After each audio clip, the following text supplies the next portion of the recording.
추위가 좀 누그러지나 싶었는데 다시 매서운 찬바람이 불어옵니다. 오늘 서울의 아침 기온이 영하 7도 안팎까지 떨어진다는 예보인데요. 강원과 충북에는 한파주의보도 내려졌습니다. 김재훈 기자의 보도입니다. 다시 매서운 찬바람이 불기 시작했습니다. 주춤하던 동장군이 한기를 잔뜩 머금고 우리나라 상공으로 몰려오고 있습니다. 밤새 찬 공기가 밀려와 오늘 아침 서울의 수온주는 영하 7도 안팎까지 뚝 떨어지겠습니다. 경기 파주와 강원 철원 영하 11도, 대관령은 영하 12도까지 곤두박질치겠습니다. 특히 하루 사이에 아침 기온이 10도 이상 하강하는 강원과 충북 내륙에는 한파주의보가 발령됐습니다. 낮에도 서울의 기온이 0도에 머물겠고 찬바람까지 강하게 불어 종일 춥겠습니다. 북서쪽에서 찬 공기가 남하하면서 8일 아침에 내륙을 중심으로 영하 10도 내외로 기온이 큰 폭으로 떨어지고 바람도 강하게 불어 체감 온도는 더욱 낮아 춥겠습니다. 찬 공기가 상대적으로 따뜻한 바다 위를 지나면서 서해 상공에선 눈구름도 발달합니다. 제주 산간 최고 7cm, 호남 서해안에 1에서 3cm의 눈이 내려 쌓이겠습니다. 이번 추위는 주말 아침까지 기승을 부리다 낮부터는 수그러들겠습니다.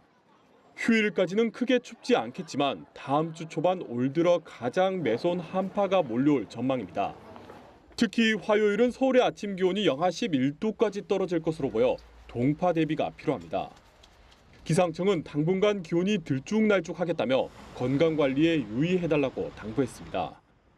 연합뉴스TV 김재훈입니다. 중국이 북한 문제를 논의하기 위해 미국의 특사를 파견했다고 온라인 매체 악시오스가 보도했습니다. 이 매체는 중국 외교부의 정저광 외교부 부부장이 현지 시간 6일 워싱턴 DC에 도착했다고 전했습니다. 북한 문제를 놓고 한껏 높아진 양국 간 긴장을 누그러뜨리는 것이 정 부부장 방문의 주요 목표입니다. 정 부부장은 추이틴카이 주미 중국 대사 후임으로 예상되는 인물로 중국이 그만큼 이번 방문에 신경을 쓰고 있음을 알 수 있습니다. 악시오스는 중국이 미국의 북한 공격을 막고 싶어 한다는 것을 보여주는 사인이라고 해석했습니다. 북한의 추가 도발 여부가 주목되는 가운데 북한이 최근 신형 잠수함 발사 탄도미사일 SLBM 개발을 완성했다고 일본 언론이 보도했습니다. 일각에서는 지난주 발사한 화성 15형을 조만간 또 쏠 수 있다는 관측도 나옵니다. 이승국 기자의 보도입니다. 일본 도쿄신문은 북한 군수 관련 소식통을 인용해 북한이 최근 신형 잠수함 발사 탄도미사일 SLBM 북극성 3형의 시험 제작품을 완성했다고 전했습니다. 개발을 마친 시험 제작품은 모두 5기이며 현재 건조 중인 신형 잠수함에 2기 이상 탑재가 가능하도록 기존 북극성 1형보다 동체가 얇아졌고 사거리도 늘어난 것으로 추정된다고 덧붙였습니다. 앞서 미국의 북한 전문 매체 38로스는 지난달 3차례에 걸쳐 촬영한 평안남도 남포의 해군 조선소 상업위성 사진을 공개하며 SLBM 수중발사 시험용 바지선이 완성 단계라고 밝힌 바 있습니다. 북한은 지난해 8월 북극성 1형을 발사한 이후 추가적인 SLBM 시험 발사를 하지 않고 있습니다. 이와 함께 북한이 지난달 29일 발사한 대륙간 탄도미사일 ICBM급 화성 15형의 추가 발사 가능성도 제기됩니다. 북한은 과거에도 화성 12형의 고탄도가 발사에 이어 준실거리 발사를 통해서 성능을 검증한 사례가 있습니다. 화성 15형 역시 고탄도가 발사가 한 번 이루어졌기 때문에 이어서 실거리 발사를 할 것으로 보이고요. 반면 일각에서는 북한이 화성 15형 발사 이후 핵 무력 완성을 선언한 만큼 당분간 숨고르기를 하며 미국과 중국의 움직임을 지켜볼 것이라는 관측도 있습니다. 연합뉴스TV 이승국입니다. 한미 양국 공군의 대규모 연합 공중훈련인 비질런트 에이스가 오늘 끝납니다.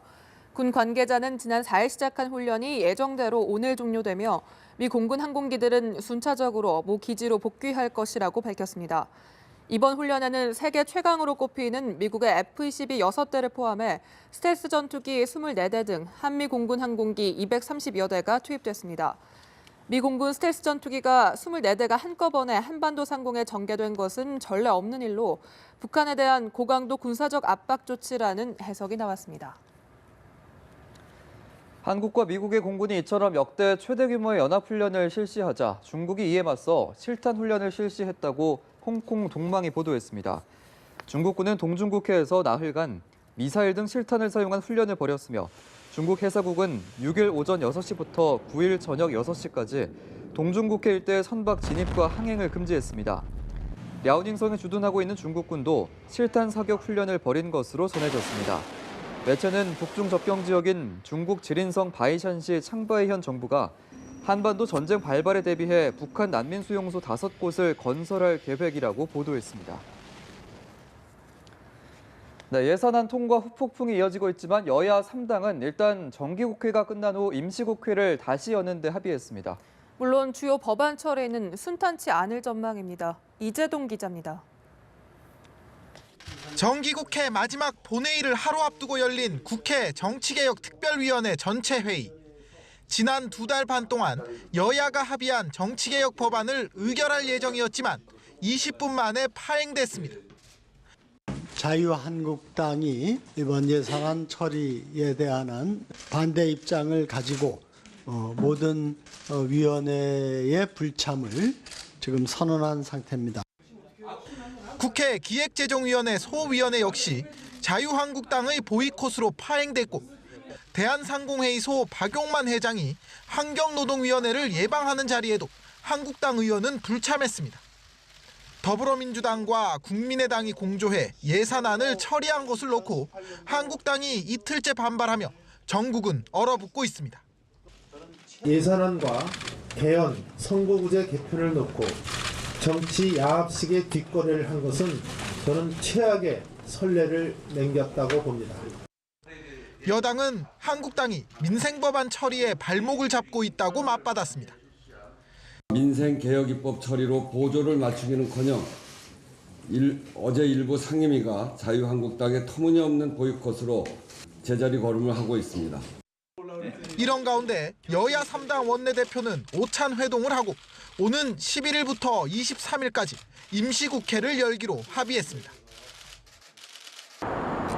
정기국회에서 미처 처리하지 못한 민생개혁 법안들이 추가로 논의될 장은 마련됐지만 여야가 서로를 향한 비난의 목소리를 높이고 있어 법안 처리에는 난항이 예상됩니다. 연합뉴스TV 이재동